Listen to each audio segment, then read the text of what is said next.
warahmatullahi wabarakatuh. Hello everyone. Here the video I wanted to present my poster about underdetermination. So, what is underdetermination? Scientists have an important role in the advancing our knowledge and understanding of the world. One of the important aspects in the scientific world is the existence of opposing theories, which can trigger a debate so that it's difficult to determine a conclusion. The condition is called underdetermination. Ilmuwan memiliki peran penting dalam memajukan pengetahuan dan pemahaman kita tentang dunia. Salah satu aspek penting dalam dunia ilmiah adalah adanya teori-teori yang saling berseberangan yang dapat memicu perdebatan sehingga sulit menentukan suatu kesimpulan. Kondisi tersebut dinamakan underdetermination. Dalam filsafat, underdetermination atau ketidakpastian mengacu pada situasi di mana bukti yang tersedia tidak cukup untuk menentukan satu kesimpulan yang pasti. Hal ini berarti bahwa ada beberapa teori yang mungkin sama-sama valid untuk satu fenomena dan tidak mungkin untuk mengetahui mana yang benar. Konsep underdetermination pertama kali diperkenalkan oleh Duhem pada awal abad ke-20. Duhem berpendapat bahwa dalam ilmu pengetahuan tidak ada teori yang dapat dibuktikan secara pasti, karena akan selalu ada kemungkinan bahwa data baru akan ditemukan yang bertentangan dengan teori tersebut.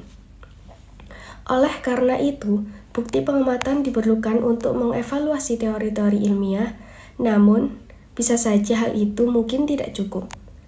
Selain pengamatan, faktor-faktor lain yang diperlukan seperti first is collect more evidence, atau mengumpulkan lebih banyak bukti dengan mencoba mengumpulkan lebih banyak bukti dapat membantu dalam membedakan antara hipotesis yang berbeda.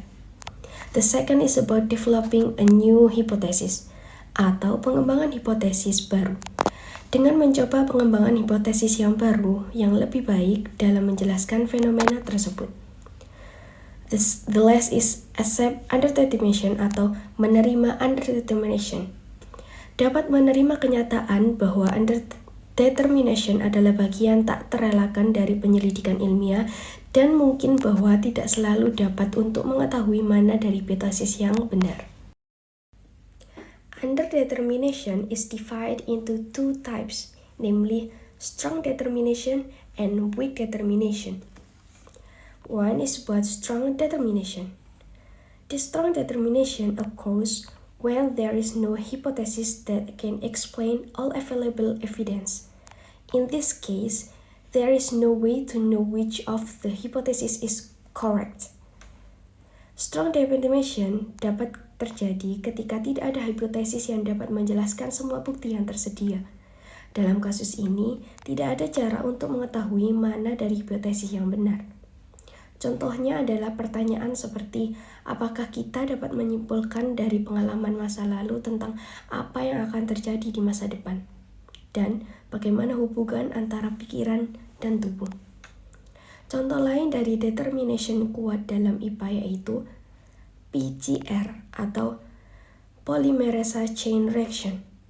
PCR adalah teknik bioteknologi untuk digunakan dalam memperkuat DNA secara selektif dan sensitif. PCR memungkinkan analisis DNA yang terperinci dan akurat, membuatnya sangat berguna dalam diagnosis penyakit genetika, identifikasi sumber infeksi, dan analisis genetik populasi. Keputusan yang diambil berdasarkan hasil PCR ini sangat jelas dan akurat, sehingga dapat dianggap sebagai contoh determinasi yang kuat.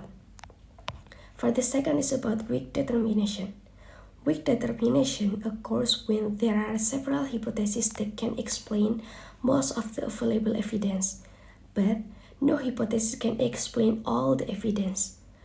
Weak determination terjadi ketika ada beberapa hipotesis yang dapat menjelaskan sebagian besar bukti yang tersedia, tetapi tidak ada hipotesis yang dapat menjelaskan semua bukti. Dalam kasus ini mungkin untuk memilih salah satu hipotesis berdasarkan preferensi pribadi atau kriteria lain. Tetapi tidak ada cara untuk mengetahui secara pasif bukti mana yang benar.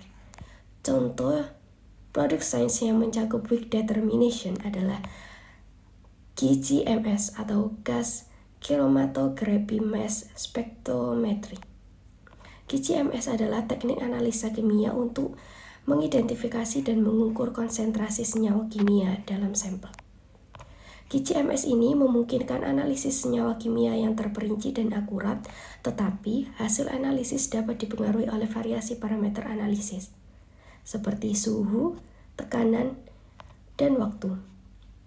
Oleh karena itu, hasilnya tidak selalu jelas dan akurat, sehingga dapat dianggap sebagai contoh weak determination. So, it can be concluded that all underdetermination arguments exploit the fact that often more than one theory explanation alone is compatible with evidence. The data obtained does not specify which of the several theories is correct. Jadi, semua argumen underdetermination mengeksploitasi fakta bahwa seringkali lebih dari satu kali teori, penjelasan, ataupun bukti. Data yang didapat kurang menentukan dari mana beberapa teori yang benar. Hal ini dapat terjadi pada semua waktu di kehidupan sehari-hari. Pengalaman dan penyelidikan lebih lanjut memungkinkan orang untuk memperbaiki penilaian mereka, tetapi semua orang akan setuju bahwa ada beberapa kasus di mana bukti terbaik yang tersedia dapat dilakukan adalah mempersempit pertaruhan antara dua atau lebih dari penjelasan yang mungkin.